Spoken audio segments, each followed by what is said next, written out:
Então, boa tarde, pessoal, boa noite ou bom dia, dependendo do horário que a pessoa assista depois, essa nossa conversa, cujo título é Conheça o eixo temático, políticas e estratégias de comunicação, atualidade midiática e ecossistema digital, uma linha que faz parte, né, eixo temático da linha de pesquisa política, eixo temático da linha de pesquisa Poder e Processos Comunicacionais, o nosso programa de pós-graduação em comunicação do UNB. Eu sou Fernando Oliveira Paulino, junto comigo está a professora Nélia Del Bianco, e a gente está amparado aqui pelo apoio técnico mais do que qualificado, nosso querido professor também, Elton Bruno Pinheiro. Nossa intenção nessa conversa, nessa live, é apresentar o nosso eixo de pesquisa e, com isso, estimular o que as pessoas acompanhem as atividades que realizamos e também possam futuramente compor, fazer parte dessa linha de pesquisa e do nosso eixo, particularmente, né, de trabalho. E, para isso, a gente vai fazer uma apresentação técnica, científica, sobre os objetivos e atividades que têm sido desenvolvidos no nosso eixo de pesquisa e vai responder questões relacionadas a esse eixo, estimulando com que as pessoas possam se organizar e depois possam dialogar ainda mais conosco no nosso programa de pós-graduação. Não é mesmo, professora Nélia? Obrigado pela parceria de sempre. Boa tarde a todos e todas. Nosso objetivo aqui é dizer que tipo de pesquisa nosso eixo tem interesse, quais são os temas. Então, durante essa live, em nenhum momento vamos responder a questões específicas sobre o edital. Questões que envolvam natureza de documentos, relacionado a dúvidas sobre a interpretação de alguns itens do edital, porque essas questões não nos cabem responder, são questões que devem ser encaminhadas à coordenação do programa. Nosso objetivo é falar sobre que tipo de pesquisas realizamos e que tipo de pesquisas são interessantes para esse eixo temático. E que foi reformulado esse eixo temático, hoje ele está um pouco mais ampliado, antes ele estava muito voltado para as políticas de comunicação, hoje ele envolve também as estratégias, atualidades do campo midiático e o ecossistema digital, com todas as suas implicações de plataformas, redes sociais, inteligência artificial, sempre sob a perspectiva da construção das políticas de comunicação. Pode colocar, Elton, a apresentação. Durante a live, é importante que vocês deixem suas perguntas no YouTube. Nós vamos responder na medida do possível. A gente espera que falar durante uns 20, 25 minutos e depois deixamos os 30 minutos para responder as perguntas. E mais uma vez lembrando que não responderemos questões específicas sobre interpretação do edital. Como disse o professor Paulino, nosso objetivo é falar sobre que conteúdo interessa, o que a gente pesquisa, que temas estamos trabalhando neste eixo temático específico. Pode passar, Elton.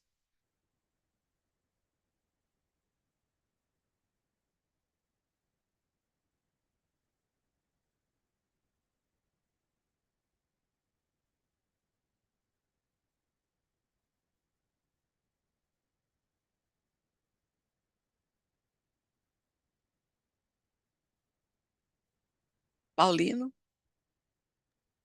Bom, como Nélia já tinha também ressaltado, nosso interesse aqui é técnico, científico, aplicado aos objetivos das atividades de pesquisa que têm sido realizadas, e para facilitar a compreensão do nosso eixo, é importante contextualizar que integramos uma área de concentração no nosso programa de pós-graduação, que é de comunicação e sociedade, e dentro dessa área de concentração temos a linha Poder e Processos Comunicacionais, que tem buscado, né, concentrar interesse de pesquisa nas relações dialéticas, colaborativas, associadas a processos, práticas e ações, né, relacionadas à comunicação e que tem uma abordagem interdisciplinar e crítica para analisar diferentes interfaces entre a mídia, o Estado, a sociedade, as organizações, grupos, redes e cidadãos e consumidores, com base em metodologias quantitativas e qualitativas, e também, né, que dentro da nossa linha de pesquisa existem alguns eixos, alguns caminhos possíveis para as ações de pesquisa, incluindo democracia, direitos humanos, gênero, raça, etnia, orientação sexual, governança digital, jornalismo, movimentos sociais, mundo do trabalho, organizações, poder e sociedade, além, né, dessas ações mais voltadas para políticas de comunicação e cultura, consumo e cultura material. O que está em azul, ou o que estava em azul aí na tela, tem uma relação ainda mais direta com o nosso eixo, cuja designação vem e definições que vêm nos próximos slides, né? Levando em conta também a atuação de dois grupos de pesquisa cadastrados no na plataforma do CNPq, que são, né, o Observatório da Radiodifusão Pública da América Latina, que tem feito trabalho com atividades bastante importantes em escala regional, nacional e internacional, e o nosso Laboratório de Políticas de Comunicação, que também, de maneira dialogada, com organizações sociais, civis, acadêmicas, científicas, tem buscado estimular reflexões associadas aos objetivos do nosso eixo. Acho que na sequência vem especificamente, as características do eixo que a professora Nélia vai falar a seguir. Por que que nós criamos eixos? Os eixos são uma forma de traduzir para o candidato à pós-graduação o que nós pesquisamos. Então, leiam os eixos buscando afinidade. Um dos itens considerados na avaliação do candidato é que ele escreva uma proposta de pesquisa que esteja afinada com esses temas que nós estamos colocando aqui. Então, interessa para este eixo, que agora ele está revisitado de uma forma abrangente, entender as políticas e estratégias de comunicação, os paradigmas conceituais, né, que definem as políticas públicas, e estamos muito interessados em análise, diagnósticos e estudos comparados. Recebemos sempre muitos interessados em querer estudar a política de comunicação no Brasil, mas às vezes estabelecer paralelos com países da América Latina, a estrutura da nossa legislação, como ela se construiu historicamente, como essa estrutura de legislação está ou não defasada em relação às mudanças que se observam hoje na comunicação, a quem interessa a atual regulação que nós temos, quem são os atores que ajudam a construir a regulação da mídia no Brasil, de que forma que essa mídia é gerida, e especialmente a mídia pública, onde temos desenvolvido estudos para entender como é a gestão dessa radiodifusão pública, como é o financiamento dessa radiodifusão, os processos de produção, distribuição e inovação de conteúdo também nos interessam dentro desse espaço dessa mídia pública, e estamos muito interessados também em estudar os instrumentos de participação da sociedade, seja por canais legalmente constituídos, como conselho curador, conselho de programação, entre outros, mas também o que as pessoas dizem nas redes sociais a respeito de todos esses processos. E estamos interessados também em entender os sistemas e serviços sociais de comunicação a partir de todos esses elementos, sua estrutura, a legislação, como está regulado, como é financiado. E dentro dessa visão geral, nós colocamos as temáticas que podem gerar ideias de projetos. O ecossistema midiático digital e a inteligência artificial são todas essas mudanças que ocorreram a partir do momento que houve uma integração dos meios de comunicação à internet, a emergência das plataformas das plataformas digitais, que implicações isso teve na forma de consumir, ver e regular a comunicação no Brasil, as possibilidades e limites de uma rede que já existia há mais de 10 anos e agora ela está sendo impulsionada pelo atual governo, que é a Rede Nacional de Comunicação Pública, os processos e políticas que foram construídas para que o Brasil tenha, a exemplo de outros países europeus e parte da América Latina, um sistema de radiodifusão pública, né?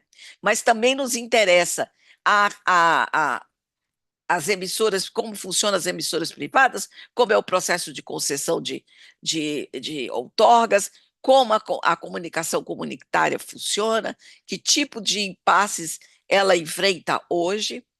A gente também vai discutir muito a questão da integridade da informação, democracia, desinformação e liberdade de expressão. Na nossa linha, temos estudado essas questões, fornecendo orientações e conteúdo importantes para a Anatel e Ministério das Comunicações, ou seja, de que forma que a desinformação impacta o exercício da democracia, é possível regular, como é possível regular, por exemplo, a, a, de forma a não prejudicar, a não impedir a liberdade de expressão.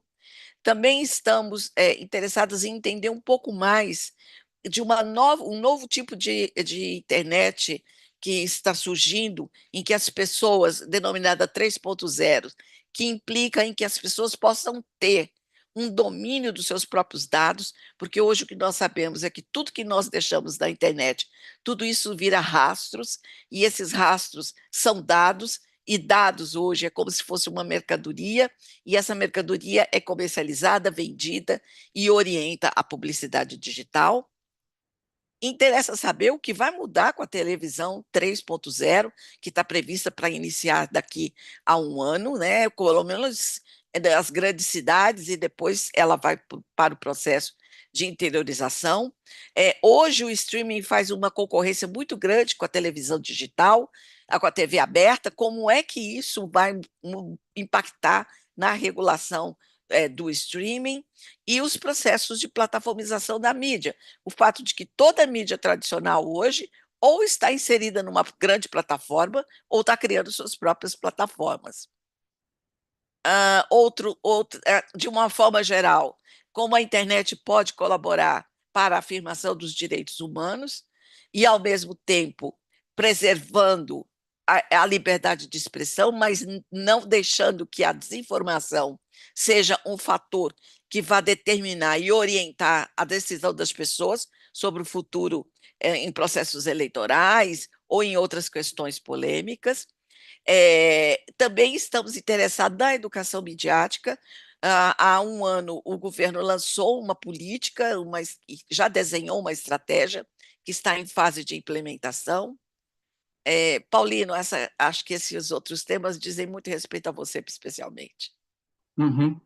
Pois é, nós na Faculdade de Comunicação temos ao longo do tempo realizado atividades voltadas para essa articulação entre poder público e academia, e nesse sentido temos recebido e estimulado ações de ensino, pesquisa e extensão, sobretudo no caso da pós, projetos de pesquisa associados à Política e Estratégia Brasileira de Educação Midiática, tema que tem absorvido atenções do governo federal e também, em alguns casos, né, regionais, por parte de estados e municípios, e que pode embasar projetos interessantes nessa articulação entre comunicação e educação.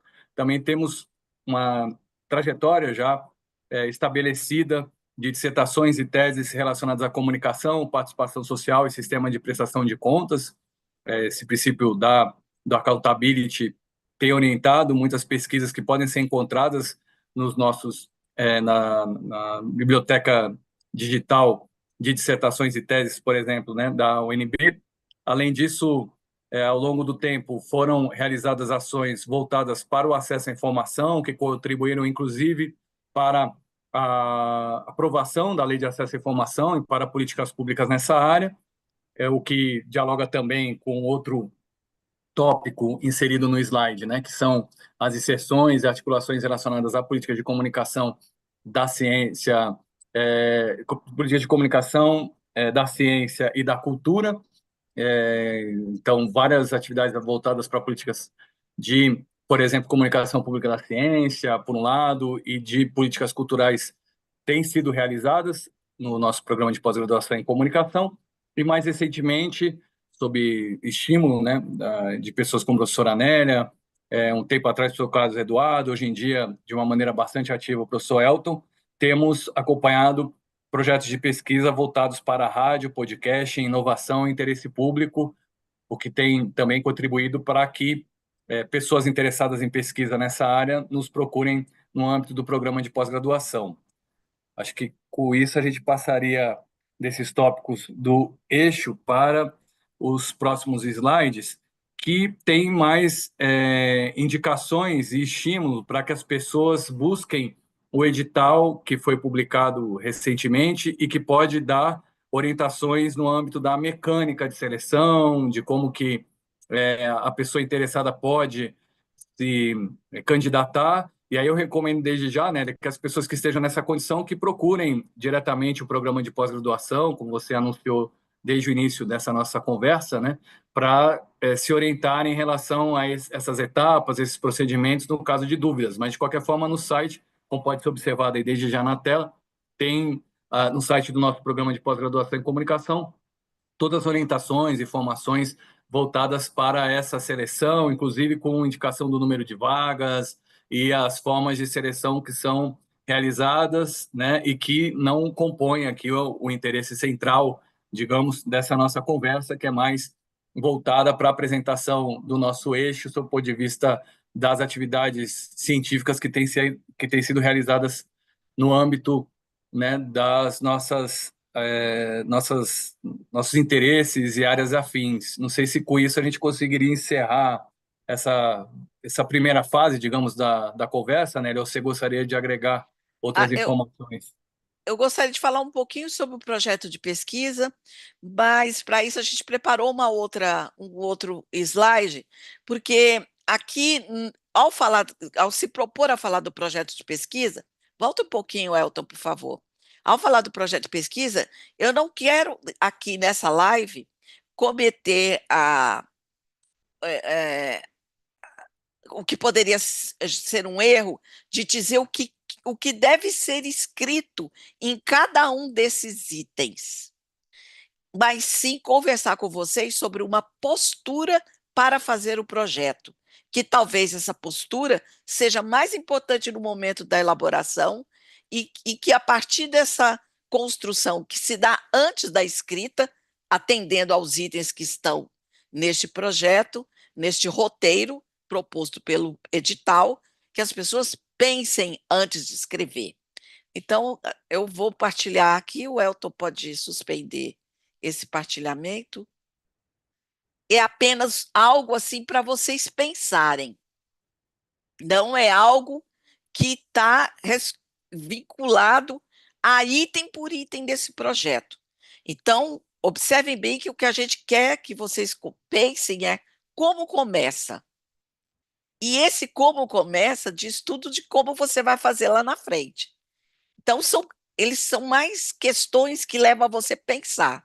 O que eu vou pesquisar? E o que eu já sei sobre o tema da minha pesquisa? Essa pergunta sobre o que eu vou pesquisar implica em primeiro entender assim, qual é a minha temática, né? O que é a temática é o assunto sobre o que eu quero pesquisar. E não adianta apresentar um assunto muito amplo. O tema, o assunto, ele precisa de uma delimitação, características, né, relacionadas a tempo e espaço. Ou seja, não adianta fazer um projeto dizer assim, eu quero entender a lógica da política de radiodifusão no Brasil. Ora, ele é muito amplo, uma pergunta como essa. É pergunta para ser respondida por um livro e não por um projeto de pesquisa. Então, entender em que tempo e que espaço está o seu tema ajuda da definição de um projeto. E o tema, ele também precisa especificar um tópico a ser estudado. Ou seja, falar que a política de comunicação no Brasil é muito amplo, mas que tópico dentro das políticas se quer tratar? E para que você entenda os tópicos, vá no eixo e veja a temática do eixo, né? E como é que a gente delimita qualquer coisa que a gente quer estudar? Você pode consultar trabalhos, artigos, dissertações sobre o tema do seu interesse. E é muito interessante você selecionar algo que esteja próximo de você, que você tenha afinidade, que você já conheça. Porque é muito difícil inventar um projeto sobre algo que você nunca estudou. Então, busque uma aproximação daquilo que você se interessou na graduação, ou que você desenvolveu no mestrado e pretende abordar outro aspecto, caso tenha interesse no doutorado. O que precisa é ter afinidade, ter proximidade. Dentro dessa consulta que vocês vão fazer para artigos, também não pode perder tempo lendo qualquer coisa.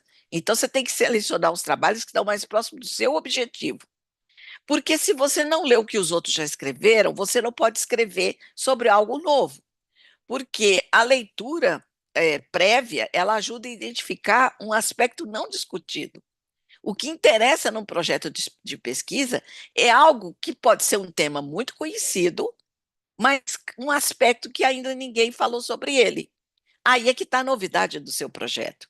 Então, a delimitação do tema, ela não faz de uma forma artificial, mas a partir de um conhecimento, de uma pesquisa que inicia antes de escrever qualquer coisa.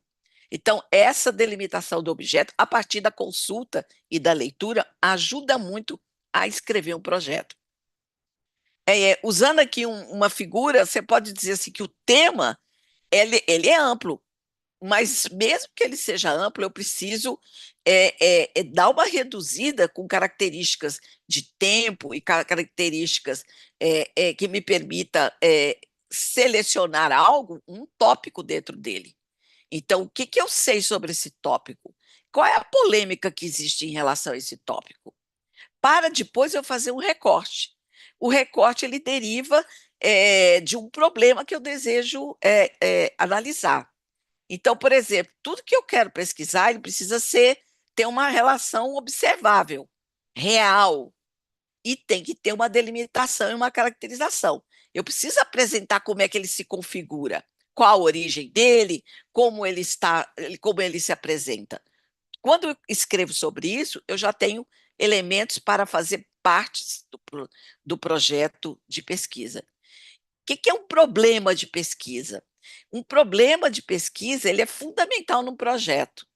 Não adianta eu ter um tema, eu preciso interrogar o tema.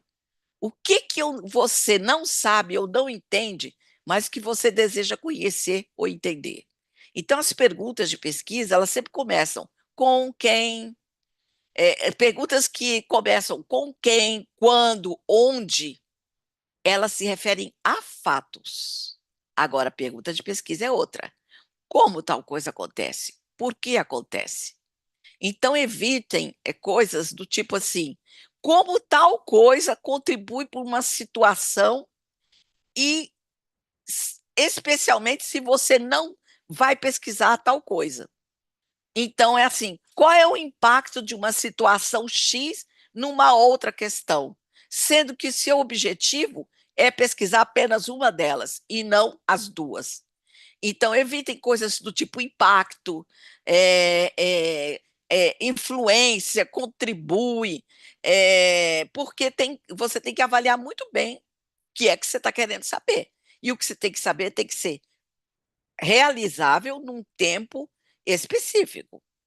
Ou seja, mostrar que aquela pesquisa é viável também faz parte de um projeto. Vou dar só um exemplo de um trabalho que foi realizado na nossa linha, e não posso dar mais exemplos, porque as nossas teses estão à disposição e dissertações para consultas de vocês. Uma das nossas alunas é, pensou assim: eu quero trabalhar com representação das populações indígenas na TV pública. Observem que ela tem vários elementos aqui. O tema dela é representação, populações indígenas e TV pública. Não é na TV em geral, é numa TV específica. Isso é que a gente chama de delimitar o tema. O que ela quer saber sobre o tema? Isso é chave no projeto. Como essas populações foram representadas numa TV, aí ela delimitou mais ainda, numa TV Brasil, durante um período específico, 2008 a 2015, considerando os conceitos de diversidade e pluralidade que estão implícitos na radiodifusão pública. Então, ela só pegou esses dois elementos que caracterizam a comunicação pública e estudou esses dois, olhando para a programação da TV. Então, qual que é o papel dessa pergunta? Por que ela é importante a gente saber o que interrogar, o que falar, o que a gente quer saber? Isso é o mais importante para iniciar qualquer projeto, porque ele define todo o resto. Ele vai definir qual é o caminho, a metodologia, que referencial teórico que você quer analisar. Como a gente interroga, diz o caminho.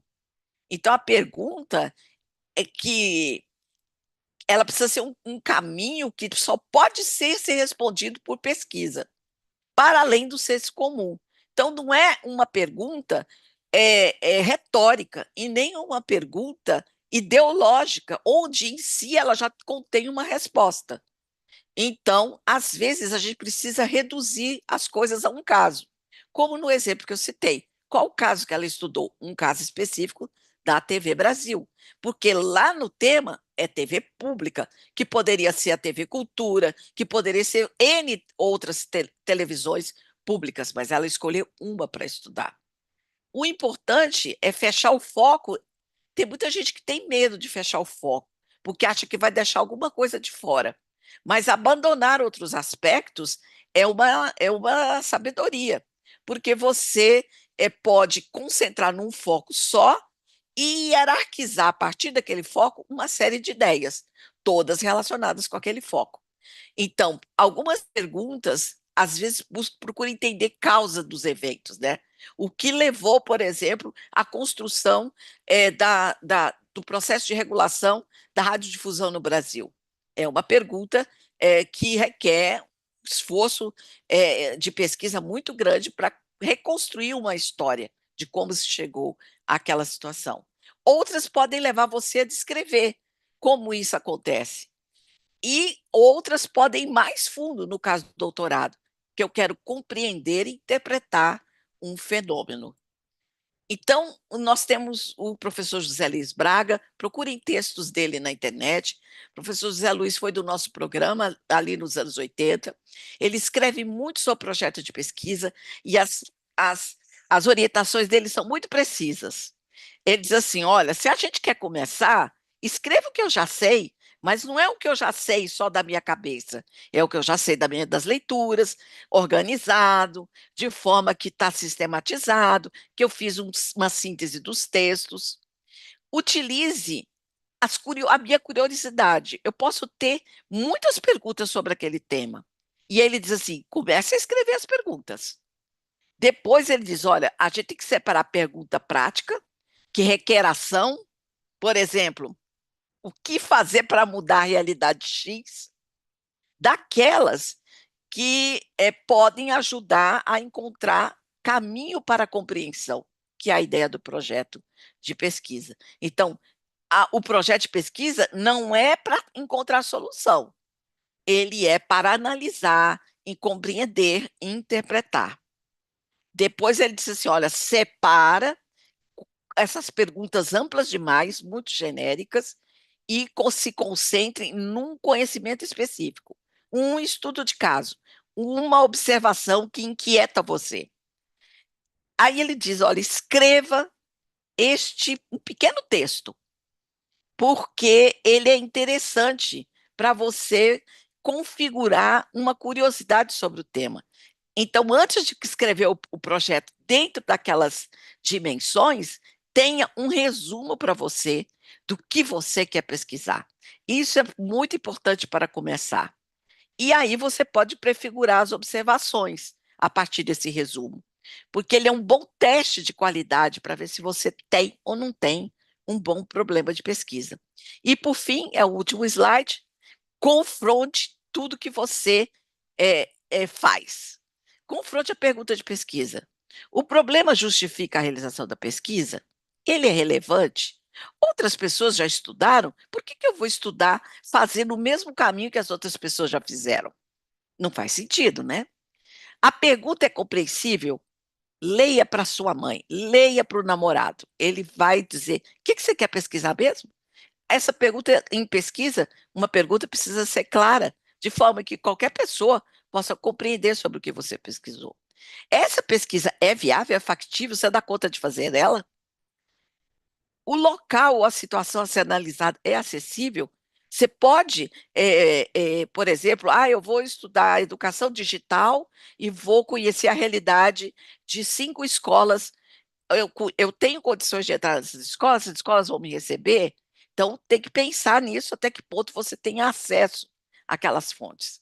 Qual é o tempo necessário da pesquisa? Se você faz uma proposta muito ampla, você vai ver que não há tempo hábil num mestrado para fazer a pesquisa. Então, vamos pensar no tempo desde agora, porque isso é um elemento de avaliação. O seu tempo disponível para esse trabalho é suficiente? Será que você tem tempo para fazer tudo isso que você está se propondo? Então, nesse sentido, se você seguir este nosso roteirinho aqui para pensar antes de começar a escrever, acreditamos que será possível organizar as ideias, planejar o que vai escrever. E aí vocês vão ver que esse planejamento organiza muito a forma da escrita. Obrigado, Nelly. A gente recebeu algumas perguntas e comentários. Agradeço as pessoas que acompanham ao vivo essa nossa conversa. Eu vou fazer aqui uma a uma, tá, Nelly? E a gente conversa. Ó, Luiz Neto pergunta: e o que seria um tema muito pequeno? Porque você falou de cuidados com temas muito grandes, muito abrangentes. Na sua opinião, Nelly, o que caracteriza um tema pequeno que acaba não sustentando a pesquisa? Caracteriza tema pequeno. Eu tenho uma. Eu vou dar um pouco fora da área, porque ele ajuda a gente delimitar mais.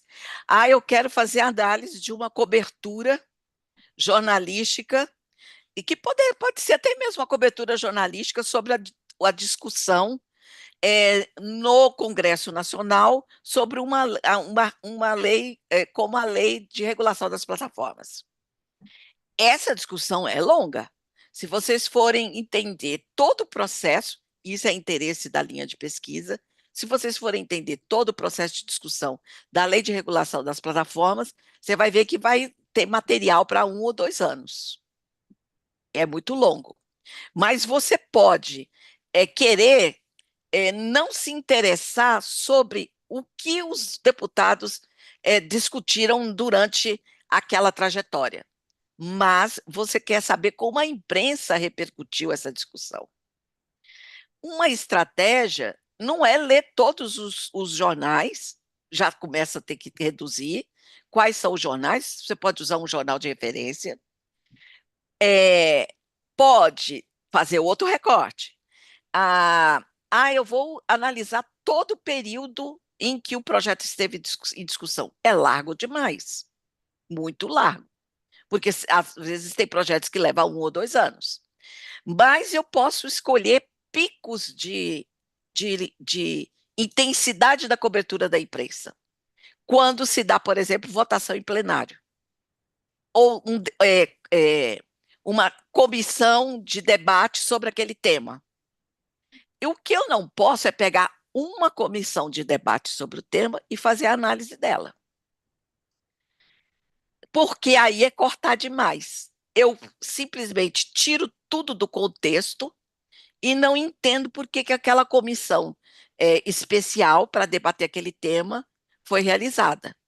Aí tudo também depende do jeito que eu pergunto, né? Então, às vezes, escolher uma coisa muito restrita pode te levar a resultados muito restritos. Então, antes, por isso que entender o tema e o contexto do tema ajuda a gente a se posicionar melhor.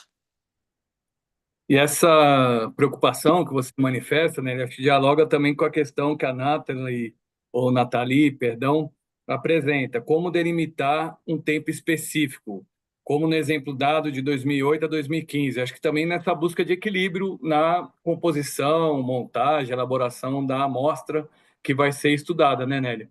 Exato. Aí a amostra é que vai você, por exemplo, nesse caso específico, parece largo, mas era uma tese de doutorado. Acontece que ela fez o mapeamento de todos os programas. Quais são os programas? E dentro desses programas, ela selecionou datas. E depois ela focou numa data específica, que é o dia do indígena. Aí, que programas foram produzidos sobre o dia do indígena? Aí eu tenho mais um recorte. Aí se selecionou os programas de maior eh, duração, né, que está mais tempo na TV, você tem apenas uma data por ano, e aí você consegue fazer uma delimitação, uma amostragem que permite ver um único tema, que é essencial, e que todo mundo fala sobre aquele tema naquele momento, mas que diferencial aquela TV vai apresentar, na, e por sua natureza pública, evidentemente, na abordagem dessa data em 2 ou 3 programas durante um período de, de mais de quase de 8 anos. Nélia, o João faz uma pergunta e eu acho que ele mesmo oferece a resposta, que em função do que você já tinha dito. É possível no projeto trazer uma caracterização, descrição do fenômeno a partir também da experiência pessoal, trazer isso na escrita? Aí depois ele colocou, acredito que acabei de ser respondido, porque você falou que o impulso pessoal pode ser bastante útil, agora apreciado com moderação, fundamentado, ancorado nas reflexões teórico-metodológicas, né? Exato. João, em nenhum momento você pode escrever eu acho, eu penso, acredito, talvez. Você precisa das referências bibliográficas que sustentam a sua ideia, que tem como ponto de partida para a sua reflexão. Acontece que nem todas as reflexões bibliográficas, nem tudo que já foi escrito é exatamente o que você quer fazer, até porque não seria, não faria sentido. Você busca algo que ninguém estudou até aquele momento para justificar a pertinência e a importância da pesquisa que você quer realizar. Então, nesse sentido, o que você pode fazer é, buscar a partir do seu interesse pelo tema, a partir do seu interesse pelo tema, você buscar o, a, os artigos, livros, dissertações que tratam daquele tema. Agora, e o que a sua experiência ajuda? A mobilizar a curiosidade. Não esqueça que nós estamos no espaço acadêmico e esse espaço acadêmico ele exige uma escrita referenciada e sustentada por meio da leitura e da reflexão. Nélia, Natália faz uma pergunta interessante. É possível um tema de pesquisa se alinhar a mais de um eixo ou linha de pesquisa? Sim, Natália. Agora, acho que é importante também verificar qual enfoque é mais possível de se encaixar num caminho ou no outro, não é isso, Nélia? Exato, sempre há uma possibilidade. É lógico que há interfaces, né? Que os temas você pode criar essas interfaces. É, Então, por exemplo, nós temos, eu oriento um trabalho em educação digital. Ele dialoga, de uma certa forma, com a educação midiática, né? Mas isso não impede que esse tema específico não esteja sendo trabalhado no programa. O que a gente precisa nesse momento é que, quando a gente cita ali as temáticas, elas são, de certa forma, gerais e dentro delas cabem outras coisas, né? Esther nos diz, já tem a intenção de estudar um objeto. Como posso delimitar um tempo e espaço específico? Acho que a gente comentou agora há pouco sobre isso, né, a necessidade de pensar bem na constituição da amostra, verificar bem qual questão, qual o problema de pesquisa, buscar responder e fundamentar nas referências bibliográficas, em pesquisas já realizadas, essa estrutura e o cronograma, e a metodologia, e, por consequência, o cronograma de pesquisa. Quer agregar mais algo em relação a esse tópico, Nélia? É, é que para você chegar, essa pergunta da Esther aqui, ela é muito interessante, que a Esther fala assim, tenho a intenção de estudar um objeto, como posso delimitar um tempo e um espaço? Você só faz isso, Esther, se você conhece o objeto. Muitas pessoas acreditam que para escrever um projeto ele não precisa saber nada sobre o tema. Claro que tem que saber. Quanto mais você entende do tema, melhor é mais fácil para você entender o que você quer estudar, o como você quer estudar e de que forma você quer estudar. Só que conhecendo ele é que você vai definir que aspecto quer estudar, em que tempo e em que local. Isso não se faz de uma forma é, artificial, fora do conhecimento do tema, fora do aprofundamento do tema. Então, minha sugestão é: comece pelo tema, leia sobre o que você quer pesquisar. E a partir dele, você começa a mobilizar suas dúvidas, naquele roteirinho que o José Luiz Braga fez. E a partir do momento que você mobiliza suas dúvidas, você vai focando mais naquilo que tem, que é no seu interesse. Porque quando você mobiliza suas dúvidas, você vai excluindo as perguntas muito amplas para ficarem com aquelas que são mais específicas. É, Luiz, opa, só perdão, perdão, completando aqui perdão. o exemplo do jornal, por exemplo. Aí pega uma amostra do jornal, por exemplo. Ah, eu vou pegar o aspecto dos pontos que são mais polêmicos, dos pontos que é, é, do pico de cobertura, quando você teve maior intensidade de produção de matérias. Aí, com posse desse material, resolve fazer outro corte. Eu só vou analisar um aspecto específico desse discurso. Acontece que, num debate, e que no campo das políticas, o pressuposto da política, de que ela é uma construção e que ela só se constrói a partir da interação entre os atores. Se eu pego só um ator e eu desconheço como ele foi enfrentado pelos outros atores, fica muito esquisito. Então, vocês têm que sempre pensar de uma forma multidimensional os objetos. Porque no campo das políticas, nós trabalhamos com uma visão um pouco de dinâmica das formas de construção e de operacionalização dessas políticas. Nélia, Luiz, mandamos um abraço aí também para ele, que nos agradece. Eu gostaria de saber se é viável fazer mestrado enquanto trabalho. Acho que tanto você quanto eu passamos por isso, né, Nélia? A exemplo, acho que da maioria das pessoas. Acho que o principal aí, Luiz, é conseguir se disciplinar para dedicar tempo para não apenas desenvolver a pesquisa, como também cursar as disciplinas obrigatórias, no caso do mestrado, e também, claro, no caso do doutorado, e que estão indicadas, mais uma vez, estimulo aí, no nosso site, a partir do regimento do programa de pós-graduação. Quer dar um testemunho também a esse respeito, né? Eu acho que é uma questão de foco e disciplina. Eu já tive vários orientandos que trabalhavam e que fizeram a dissertação trabalhando, evidentemente com algum prejuízo pessoal, né? Feriado, está sempre estudando, finais de semana. A questão é de organização pessoal. E aquilo, por isso que eu digo, só escolha estudar e fazer mestrado ou doutorado sobre um tema que você goste muito, porque isso é um fator de mobilização do seu interesse. Porque toda vez que você simplesmente faz uma coisa por obrigação, não vai para frente. Faça algo que você é apaixonado, gosta, porque seu interesse vai crescer ao longo do curso pelas leituras, pela interação com o seu orientador, pelo fato de que você vai estar querendo descobrir algo que até esse momento você não conhece. Então, tudo isso é um fator de estímulo, né, para fazer um bom trabalho, né?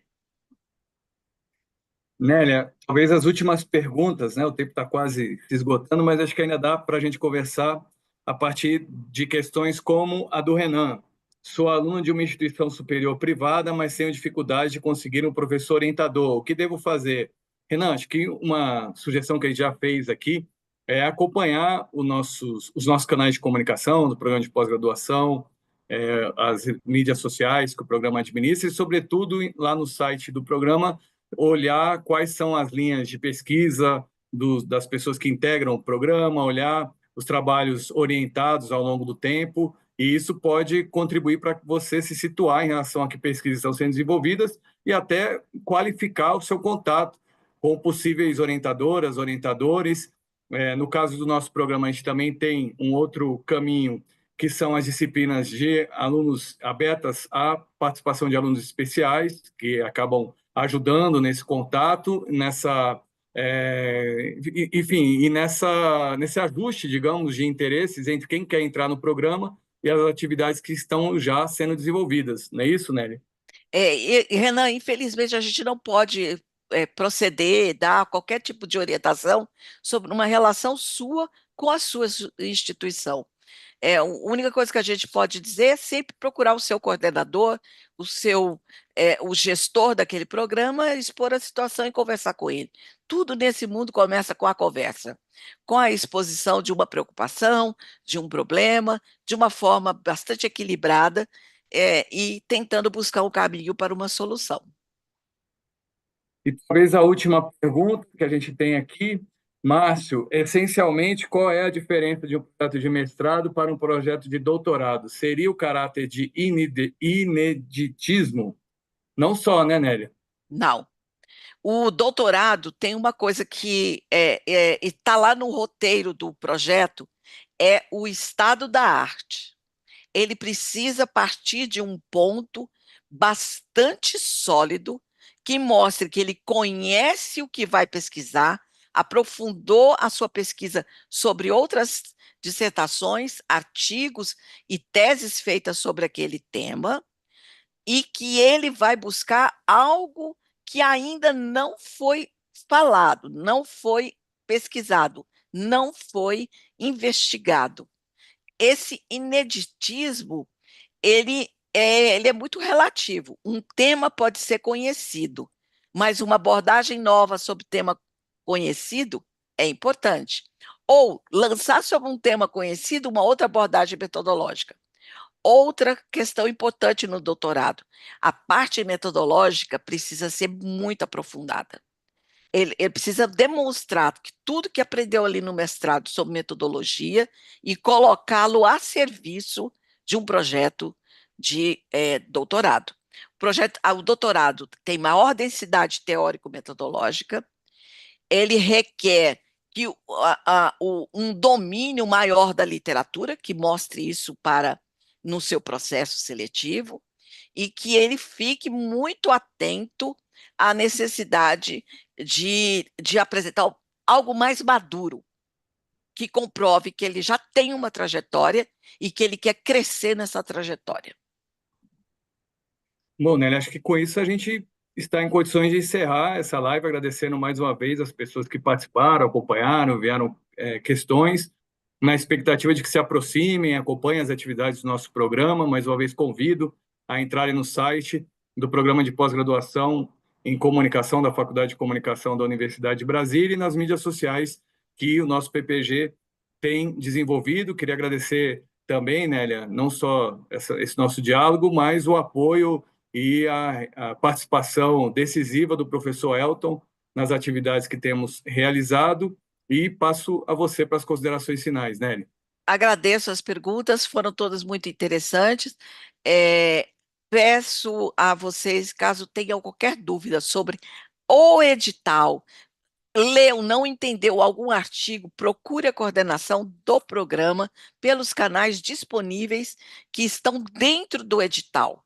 O edital diz para onde você deve encaminhar as suas dúvidas.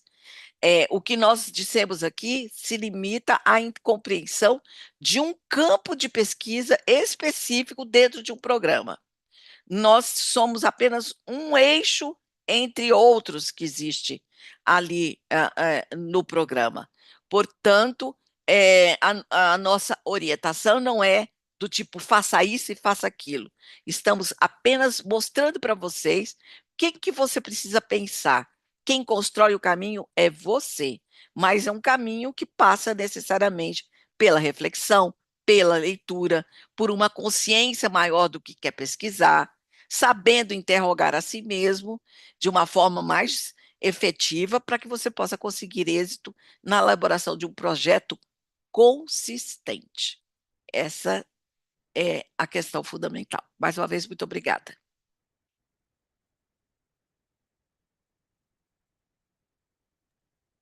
Um abraço, até a próxima, pessoal. Até logo, pessoal.